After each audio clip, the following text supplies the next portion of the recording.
മുതലാളി, ആ കോട്ടയം കുഞ്ഞാച്ചൻ വന്നിട്ടുണ്ട്. കോട്ടയം കുഞ്ഞാച്ചൻ? അതെ. അവന്റെ ശിക്ഷ കഴിഞ്ഞു കാണുമല്ലോ. പരോളൊന്നുമല്ലോ. ആണോ? പിള്ളേരൊക്കെ ഇതിനെ വിളിച്ചു പറഞ്ഞോണ്ട് പോകുന്ന കേട്ടു. ശിക്ഷ കഴിഞ്ഞെന്നാ കേട്ടത്.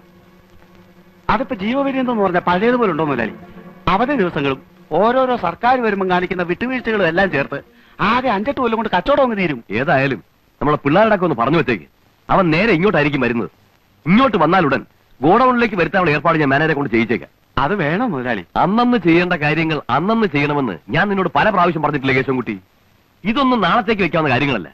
നാളെ പിന്നെ അവൻ അതും പറഞ്ഞ് ഇവിടെ കയറി ഇറങ്ങി നടക്കും. ഇന്നേ ഇല്ലാന്ന് പറഞ്ഞു വിട്ടാ അങ്ങോട്ടും ഇങ്ങോട്ടും ഇച്ചിരി മേലു പോകും.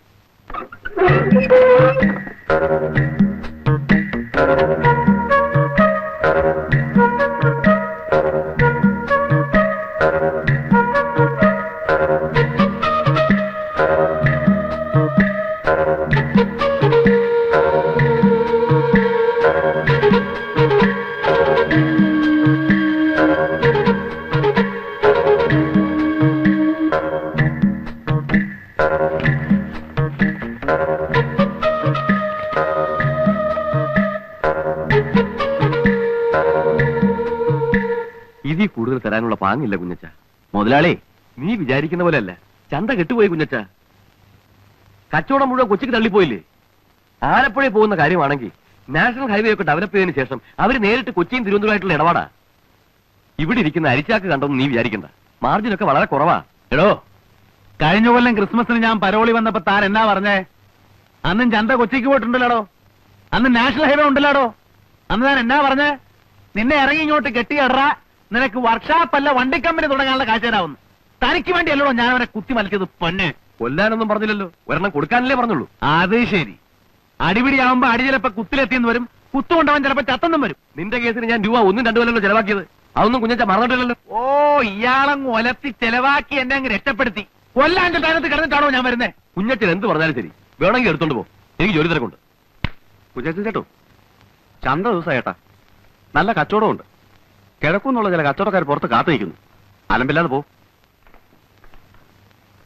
നീയൊക്കെ ഏതാടാ? ചേട്ടൻ ഞങ്ങളെ അറിയില്ല. ചേട്ടൻ പോകുന്ന സമയത്ത് ഞങ്ങൾ പിള്ളേരാ. പോയേക്ക, അതാ നല്ലത്.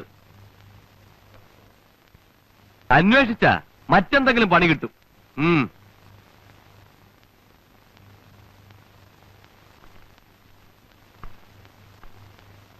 അല്ല, അവൻ കൊലപാതകം കഴിഞ്ഞ് 5-8 വർഷങ്ങൾക്ക് ശേഷം പ്രതിഫലം ചോദിക്കാൻ വന്നിരിക്കുക.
ഞാൻ ഇന്നും കൃത്യമായിട്ട് ഓർക്കുന്നു. 30-32 വർഷങ്ങൾക്ക് മുൻപ് ആലപ്പുഴ എവിടെയോ ഒരു പെരുന്നാൾ പ്രസംഗവും കഴിഞ്ഞ് ഞാൻ ബോട്ടിറങ്ങി വരുമ്പോൾ കോട്ടയം ചന്തക്കടവിലെ എച്ചിക്കൂനിൽ നിന്ന് ഒരു കൊച്ചു കുഞ്ഞിന്റെ കരച്ചിൽ കേട്ടു. അതിനെ ഞാൻ അനാഥ മന്ദിരത്തിലാക്കി. ഞാൻ എന്റെ മകനെപ്പോലെ വളർത്തി. അവനെ പഠിപ്പിച്ച് ഒരു നിലയിലാക്കണമെന്ന് വെച്ച് ഞാൻ പഠിപ്പിക്കാൻ ശ്രമിച്ചു. പക്ഷേ അവൻ പഠിച്ചില്ല. എങ്കിലൊരു തൊഴിൽ ചെയ്ത് ജീവിക്കട്ടെ എന്ന് വെച്ച് അവനൊരു വർക്ക്ഷോപ്പിൽ അയച്ചു. പഠിച്ചു. അവിടെ അവൻ സമർത്ഥനായി. അപ്പോഴും സാത്താനവനെ വിട്ടുപിരിഞ്ഞില്ല. അഴുക്ക് ചാലിലേക്ക് വീഴാനായിരുന്നു അവന്റെ വിധി. 10-12 വയസ്സായപ്പോഴേ എന്റെ കയ്യിൽ നിന്ന് പോയി. പിന്നെ വല്ലപ്പോഴൊക്കെ അവനെ കാണാറുണ്ട്. എന്നെ കാണുമ്പോ അവൻ ഒഴിഞ്ഞു മാറും. പിന്നീട് ഞാൻ കേൾക്കുന്നത് കോട്ടയം ചന്തയിലെ 1-ാം നമ്പർ റൗഡിയാണ് എന്റെ മോനെന്ന. നാട്ടുകാർ അവനൊരു പേരും കൊടുത്തു, കോട്ടയം കുഞ്ഞച്ചൻ. അച്ഛൻ എന്നോട് ക്ഷമിക്കണം. എന്റെ അപ്പനും അമ്മയും എല്ലാം കൂടി ആയിട്ട് ഈ ഭൂലോകത്തുള്ള ഒരാൾ അച്ഛനാ. അച്ഛോ വെട്ടാനും കുത്താനും ഒന്നും അല്ല ഞാൻ ജയിലിൽ നിന്ന് വന്നത്. ഒരു വർക്ക്ഷോപ്പ് തുടങ്ങി സ്വന്തം കാലിൽ നിൽക്കണമെന്ന് ഓർത്ത് തന്നെയാ വന്നത്. ആദ്യം കിട്ടുന്ന കാശ് കൊണ്ട് അച്ഛനൊരു ലോഹ വാങ്ങിച്ചു തരണമെന്നോടെ ഞാൻ വിചാരിച്ചതാ. പക്ഷെ അവസാനം ആ പട്ടിയെ ചതിച്ചോ. അവൻ ആരാണ്? നിന്റെ അപ്പനോ അപ്പൂപ്പനോ? ആരാണ് അവൻ? എന്തിന്റെ പ്രതിഫലമാണ് നീ അവനോട് ഞാൻ ചോദിച്ചത്? നാളെ ഇല്ലടാ അവൻ ചെയ്യാനൊക്കെ.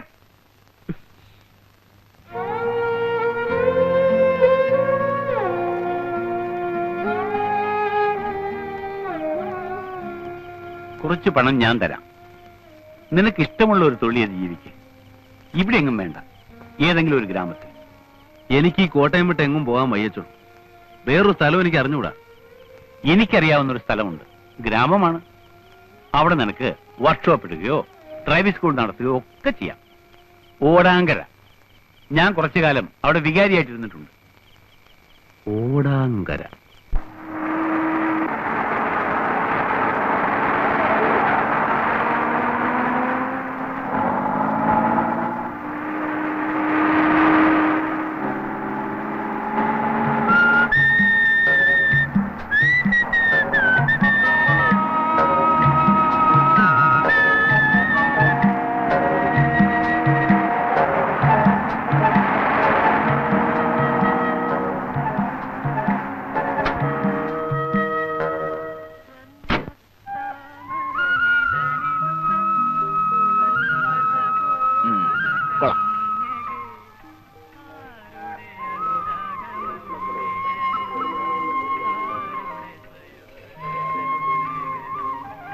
Hello, good morning.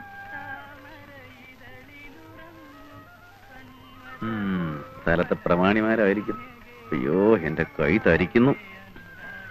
അയ്യോ, ഞാനൊന്നുമില്ലേ. എടാ ബോസ്കോ, ആ കെട്ടഴിച്ച് സാധനങ്ങളെല്ലാം ഇറക്കി വെക്കടാവേ. ശരി പ്രിൻസിപ്പളെ.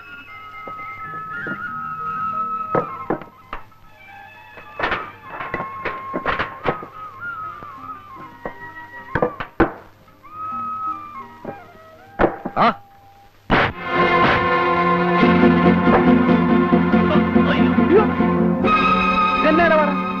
എന്തുവാ പ്രശ്നം? എന്തുവാ കാര്യം? ഇയാളാണോ ഈ പ്രോ കോട്ടയം കുഞ്ഞച്ചൻ? അയ്യോ, പ്രോ എന്ന് പറഞ്ഞ പ്രൊഫസർ അല്ല, പ്രൊപ്രൈറ്റർ, ഉടമസ്ഥൻ എന്ന് പറയും. ഇംഗ്ലീഷ് തീരെ പിടിയില്ലല്ലേ. എന്താ പേര്? ഇരട്ടക്കണ്ണൻ കുട്ടപ്പൻ. ഇരട്ടക്കണ്ണൻ. 1, 2. ശരിയാണല്ലോ, 2 കണ്ണുണ്ട്. ഇരട്ടക്കണ്ണൻ തന്നെ. അല്ല, എന്താ നിങ്ങളുടെ പ്രശ്നം? ഞങ്ങൾ ഇവിടുത്തെ ലോഡിംഗ് അൺലോഡിംഗ് വർക്കേഴ്സ് ആണ്. അയ്യോടാ, ലോഡിംഗ് അൺലോഡിംഗിലാണോ വിറ്റാത്തിയും കടാരിയൊക്കെ ആയിട്ട് ഇറങ്ങിയിരിക്കുന്നത്? അത് ഞങ്ങളുടെ സൗകര്യം. ഓ, ആയിക്കോ. അപ്പൊ എന്താ നിങ്ങളുടെ പ്രശ്നം? ഇവിടെ ചരക്കിറക്കാൻ ഒക്കുകയില്ല. ചരക്കിറക്കാൻ ഒക്കെയെന്ന് പറഞ്ഞാ? ഒക്കുകയില്ല എന്ന് പറഞ്ഞാൽ നിങ്ങൾ പുറത്തുനിന്ന് കൊണ്ടുവന്നവരെ കൊണ്ട് ഇറക്കാൻ ഒക്കുകയില്ല. ഞങ്ങൾ ഇറക്കും. അല്ലാതെ ഞാൻ അവർക്ക് കേറ്റിറക്ക് കൂലി കൊടുത്തിട്ടാ വന്നിരിക്കുന്നേ. എന്റെ ഒരുപാട് പൈസ ഒന്നുമില്ല. എങ്കിലും ഇറക്കാൻ ഒക്കുകയില്ല. എന്ന് പറഞ്ഞാൽ ചിക്കിലില്ലാത്തനെ ഭയങ്കര ടൈറ്റാ. ഒരു സ്ഥാപനം തുടങ്ങാൻ പോകല്ലേ. ശരി, ഇറക്കിക്കോ. എന്ത് വേണം? 4500 രൂപയാവും. അയ്യോ, 4500 രൂപയോ? പൂജ്യമൊന്നും കൂടി പോയിട്ടില്ലല്ലോ. 450 അല്ലല്ലോ? അല്ല, 4500 ഒരു പൈസ കുറഞ്ഞാൽ ഇതിവിടെ ഞങ്ങൾ ഇറക്കില്ല, വേറെ ആരുമായിട്ട് ഇറക്കാനും പോകുന്നില്ല. ന്യായമായിട്ടുള്ള കൂലി പറ. ഇത്രയും സാധനങ്ങൾ ഇവിടെ ഇറക്കാനുണ്ട്. ഒരു അരമണിക്കൂർ നേരത്തെ പണിയേ ഉള്ളൂ. എന്റെ കയ്യിൽ ആകെ 1000 രൂപയേ ഉള്ളൂ. എനിക്ക് വേറെ ഒരുപാട് ആവശ്യങ്ങളുണ്ട്. ഇതിൽ നിന്ന് ഒരു 500 രൂപ ഞാൻ നിങ്ങൾക്ക് തരും. ഞാൻ കൂടെ സഹായിക്കാം. നമുക്ക് എല്ലാവർക്കും കൂടെ ഒരു അരമണിക്കൂറിന്റെ കാര്യങ്ങൾ തീർക്കാൻ വാന്നേ. കടപേടിച്ച് പന്തളത്തി എന്നപ്പോ പന്തവും കുത്തിപ്പട പന്തളത്തോട്ടെന്ന് പറഞ്ഞ പോലെ ആയല്ലോ. ഏതായാലും പോലീസ് സ്റ്റേഷനിൽ ചെന്ന് ഒപ്പിടാൻ പോണതല്ലേ. അപ്പൊ പിന്നെ അതതിന്റെ ഒരു ശീലനങ്ങ് ആയിക്കോട്ടെ.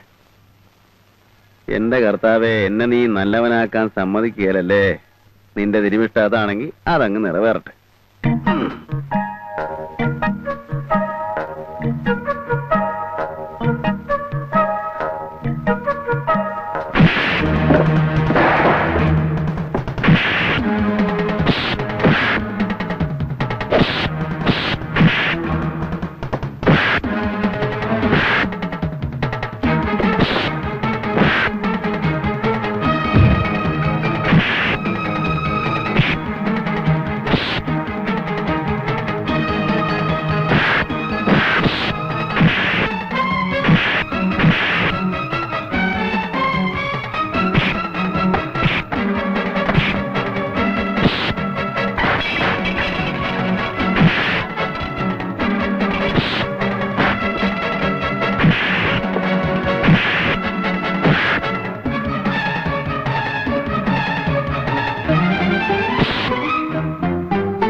കേട്ടക്കണം ചേട്ടോ, വാക്ക് പറഞ്ഞ വാക്ക്. എവിടെ പറഞ്ഞ കാശുണ്ട്. കോട്ടയം കുഞ്ഞിന് തന്ത ഒന്നേ ഉള്ളൂ. പിന്നെ പറഞ്ഞതിൽ കൂടുതലായിട്ട് വേറെ ചില കാര്യങ്ങളൊക്കെ ഉണ്ടായല്ലോ. അതിന് എണ്ണയും കുഴമ്പൊക്കെ വാങ്ങിക്കേണ്ട ആവശ്യം വരും. അതിന് 100 രൂപ, മൊത്തം 600 രൂപ ഉണ്ട്. പിടി, ആ പിടി, 100 രൂപ എക്സ്ട്രാ ഉണ്ട്. ആ പിടിക്കുന്നേ. ഇനി റൗഡി ചേട്ടന്മാരെല്ലാം കൂടെ ഉത്സാഹിച്ച് എന്റെ സാധനങ്ങളൊക്കെ ഒന്ന് ഇറക്കി വെച്ചാട്ടെ. എടാ വാടാ, കുഞ്ഞച്ചൻ ചേട്ടന്റെ സാധനങ്ങളൊക്കെ നമുക്ക് തന്നെ ഇറക്കി വെക്കാം. അപ്പൊ കൊള്ളണത് കൊണ്ടപ്പ സംഗതി ക്ലിയറായി. പേരെന്തുവാ? കുഞ്ഞച്ചൻ, കോട്ടയം കുഞ്ഞച്ചൻ. കാലക്കി.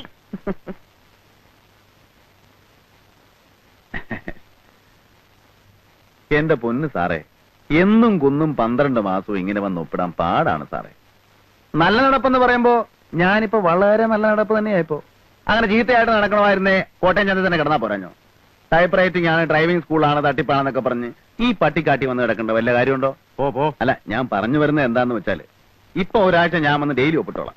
പിന്നെ അങ്ങോട്ട് ആഴ്ചയിൽ 1 കിലോമീറ്റർ പോരെ? അല്ല സാറേ, ഞാനിപ്പോ പഴയതുപോലെ ഒന്നും അല്ല. വാചകം അടിക്കാതെ കുഞ്ഞച്ചാ, എനിക്ക് നിന്നെ അറിഞ്ഞൂടെ? അല്ല, സാറ് തന്നെ എന്നെ വിളിച്ച് പറയും, കുഞ്ഞച്ച നീ സൗകര്യം പോലെ വന്ന് ഒപ്പിട്ടാ മതിയെന്ന്. അല്ല, എന്നിട്ടേ ഞാൻ ചെയ്യത്തുള്ളൂ. അത് ഞാനങ്ങോട്ട് ഈ വരുന്ന വെള്ളിയാഴ്ച, അതായത് നമ്മുടെ ഓടാങ്കര പള്ളിപ്പെരുന്നാളിന്റെ തലേ ദിവസം, പ്രൊപ്പറേറ്റർ കോട്ടയം കുഞ്ഞച്ചന്റെ സെന്റ് തോമസ് ടെക്നിക്കൽ ഇൻസ്റ്റിറ്റ്യൂട്ട് സുപ്രസിദ്ധ സിനിമാ താരം മോഹൻലാൽ ഉദ്ഘാടനം ചെയ്യുന്നു. പ്രൊപ്പറേറ്റർ കോട്ടയം കുഞ്ഞച്ചൻ, പ്രഗത്ഭരായ അധ്യാപകർ ക്ലാസ് എടുക്കുന്നു. പ്രിൻസിപ്പാൾ കോട്ടയം കുഞ്ഞച്ചൻ, സുപ്രസിദ്ധ സിനിമാ താരം മോഹൻലാൽ ഉദ്ഘാടനം ചെയ്യുന്നു. Saint Thomas technical institute, proprietor Kottayam Kunjachan. Kunjachan പള്ളി വരണം. പ്രത്യേകിച്ച് ഞായറാഴ്ചയും കട ഒഴിവുള്ള ദിവസങ്ങളിൽ നിങ്ങളെപ്പോലുള്ള ആൾക്കാരൊക്കെ വേണം ഈ നാടിന്റെ മുഖച്ഛായ തന്നെ മാറ്റാൻ. അതൊക്കെ എനിക്ക് അറിയാവച്ചോ. നാളെ ഉദ്ഘാടനത്തിന് അച്ഛൻ വരണം എന്ന് പറയാനുള്ള അഹങ്കാരമൊന്നും എനിക്കില്ല. എന്നാലും എനിക്കിവിടെ അങ്ങനെ വലിയ പരിചയമൊന്നുമില്ലച്ചോ. എന്നാലും ചില പ്രമാണിമാരൊക്കെ അറിയാം, നമ്മുടെ കാഞ്ഞിരപ്പള്ളി പാപ്പൻ ചേട്ടനൊക്കെ അറിയാം. ഉദ്ഘാടനം ഒന്ന് കഴിഞ്ഞോട്ടച്ചോ, ഞാൻ അങ്ങോട്ട് എല്ലാരും കയറി പരിചയപ്പെട്ടോളാം. അച്ഛൻ വരണം.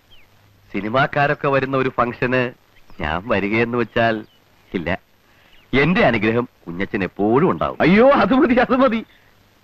ഈശോ മിശിഹായ്ക്ക് സ്തുതിയായിരിക്കട്ടെ. എപ്പോഴും സ്തുതിയായിരിക്കും. അപ്പൊ ഞാനങ്ങോട്ട് പോയിട്ട്.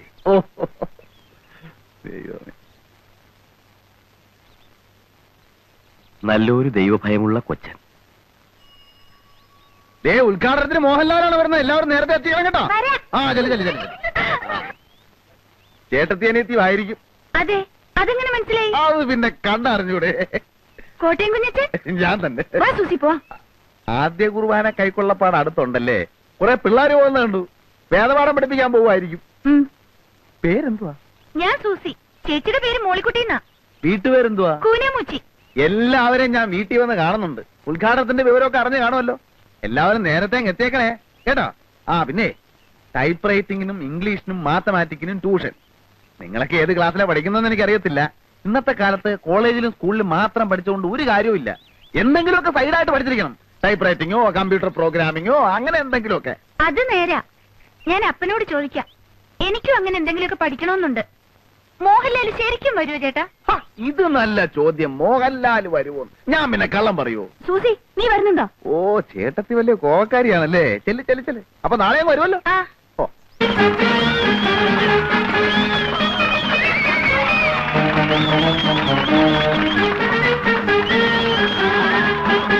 ഞാൻ കോനയിൽ കൊച്ചാപ്പി, നിങ്ങളുടെ പ്രിയങ്കരനായ പഞ്ചായത്ത് പ്രസിഡന്റ് കാഞ്ഞിരപ്പള്ളി പാപ്പച്ചന്റെ ക്ഷണപ്രകാരമാണ് ഞാനിവിടെ എത്തിയിരിക്കുന്നത്. ഇല്ല നാട്ടുകാരെ, നമ്മുടെ സുഹൃത്തും, നമ്മുടെ എന്ന് പറഞ്ഞാൽ എന്റെ അല്ല, കാഞ്ഞിരപ്പള്ളി പാപ്പച്ചന്റെ ഉറ്റ സുഹൃത്തായ ശ്രീ മോഹൻലാൽ ഉടനെ തന്നെ ഇവിടെ എത്തുന്നതാണ്. നിങ്ങളിൽ പലരും മോഹൻലാൽ വരുമോ ഇല്ലയോ എന്ന് സംശയിക്കുന്നുണ്ടാവും. പക്ഷേ മോഹൻലാൽ വരും. വരില്ലേ? വരും. കാരണം മോഹൻലാൽ നമ്മുടെ കോട്ടയം കുഞ്ഞച്ചന്റെ ഉറ്റ സുഹൃത്താണെന്ന് മാത്രമല്ല, ഇപ്പോൾ മോഹൻലാൽ അഭിനയിച്ചുകൊണ്ടിരിക്കുന്ന ചിത്രം സംവിധാനം ചെയ്യുന്നത് ജോഷിയാണ്. നമ്മുടെ കുഞ്ഞച്ചൻ പല മാന്യന്മാരും സമുദായ സ്നേഹികളും മഹാത്മാഗാന്ധി മുതൽ AK ഗോപാലൻ വരെ ജയിലിൽ കിടന്നിട്ടുള്ളവരാണ്. അതുപോലെ രാഷ്ട്രീയപരമായ ചില കാരണങ്ങളാൽ നാഗാലാൻഡിന്റെയും മധ്യപ്രദേശിന്റെയും ചില രാഷ്ട്രീയ പ്രശ്നങ്ങളെ സംബന്ധിച്ച് കോഫെ പോസെ പ്രകാരം നമ്മുടെ കുഞ്ഞച്ചൻ തിരുവനന്തപുരം സെൻട്രൽ ജയിലിൽ കിടന്നപ്പോഴാണ് ശ്രീ ജോഷി ന്യൂഡൽഹി എന്ന സിനിമ അവിടെ ഷൂട്ട് ചെയ്തത്. അക്കാലം മുതലുള്ള അവരുടെ ഗാഠവും സുദൃഢവും അഗാധവും ദീർഘവുമായ ബന്ധത്തിന്റെ പുറത്താണ് ജോഷി മോഹൻലാലിനെ വിട്ടുകൊടുക്കാമെന്ന് സമ്മതിച്ചത്. ഇനി അഥവാ ജോഷി വിട്ടുകൊടുത്തില്ലെങ്കിൽ തന്നെ കുഞ്ഞുസി ചേട്ടൻ ഒരു വാക്ക് പറഞ്ഞാൽ എനിക്ക് പോരാതിരിക്കാൻ പറ്റും ചേട്ടാ എന്നാണ് മോഹൻലാൽ ചോദിച്ചത്. മോഹൻലാൽ വന്നാൽ ഉടനെ നാട മുറിച്ച ഉദ്ഘാടനത്തിന് ശേഷം രാജാവിന്റെ മകൻ, ചിത്രം, 20-ാം നൂറ്റാണ്ട് എന്നീ ചിത്രങ്ങളിലെ ചില ഭാഗങ്ങൾ നിങ്ങളെ അഭിനയിച്ചു കാണിക്കുന്നതിനോടൊപ്പം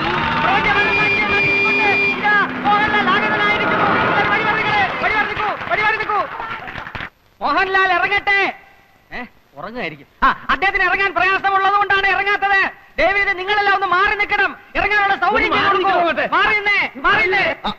ഒന്നങ്ങോട്ട് മാറാം. അതെ, ജനങ്ങൾ മാറി നിന്നു. ഇനി മോഹൻലാലിന് ഇറങ്ങാം. ചതി ചതി ചതി. ആര് സംവിധായകൻ ജോഷിയല്ല ചതിച്ചാശാനെ. കുടിച്ച വെള്ളത്തിൽ പോലും സിനിമാക്കാരെ വിശ്വസിക്കരുന്ന് എന്റെ ആചാരം എന്നോട് പറയുമായിരുന്നു. ആചാനെ, തിരുവനന്തപുരം സെൻട്രൽ ജയിലിൽ വെച്ച് ജയിൽ പുള്ളികളെ നടുവിൽ വെച്ച് ഷൂട്ട് ചെയ്യാൻ കഴിയാതെ വേർത്ത് കുളിച്ചു നിന്ന ജോഷിയെ ഞാനാണ് മനസ്സിന് ധൈര്യം കൊടുത്ത് എല്ലായിടത്തും കൊണ്ടുനടന്ന് കാണിച്ച് ഷൂട്ട് ചെയ്യിച്ചത്. ആ ജോഷിയാണ് ആചാരം എന്നോട് ചെയ്തത്. ആചാരാണെ തയ്ക്കോ? അത് ഞാൻ ചോദിച്ചോളാം. നാട്ടുകാരെ മുമ്പിൽ മോഹൻലാലിനെ കൊണ്ടുവരാമെന്ന് വെച്ചിട്ട് കോട്ടയം കുഞ്ഞച്ചൻ നാട്ടുകാരെ പറ്റിക്കുകയല്ല. അതിന് ജോഷിയല്ല ആര് വിചാരിച്ചാലും നടക്കുകയില്ല. മോഹൻലാലിന് പകരം ഇന്ന് ഉദ്ഘാടനം ചെയ്യാൻ എത്തിയിരിക്കുന്ന ആരാണെന്ന് അറിയണ്ടേ? അമിതാഭ് ബച്ചൻ, അല്ലെങ്കിൽ രജനികാന്ത്, കമലഹാസൻ, ശങ്കരാടി ആയിരിക്കും, ചിലപ്പോ തിക്കുറിശി ആയിരിക്കും. എല്ലാരും ഒന്ന് കൈയടിക്ക് പറയാം. മലയാള സിനിമയുടെ അഭിമാന പാചരവും കോളേജ് കുമാരികളുടെ സ്വപ്നകാമുകനും മലയാള ചലച്ചിത്രവേദി ഇന്നോളം കണ്ടിട്ടില്ലാത്ത അതിശക്തനായ നടനും തിരക്കഥാകൃത്തും സർവോപരി ഒരു കോളേജ് പ്രൊഫസറുമായ ശ്രീമാൻ പച്ചക്കുളം വാസു.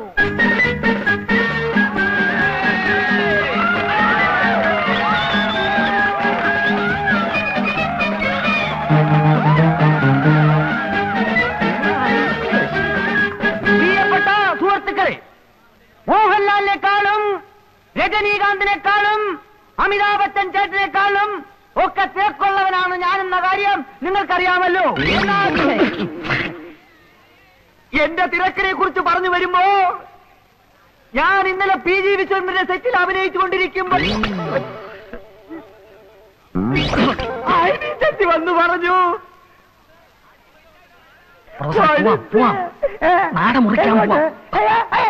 അനിഷ്ട സംഭവങ്ങൾ ഉണ്ടാകണതിന് മറ്റു ചടങ്ങുകൾ നടത്തേക്കാം.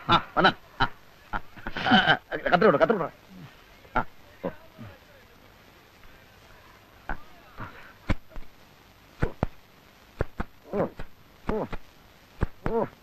വലിയ കത്രയും ചേർത്തെ.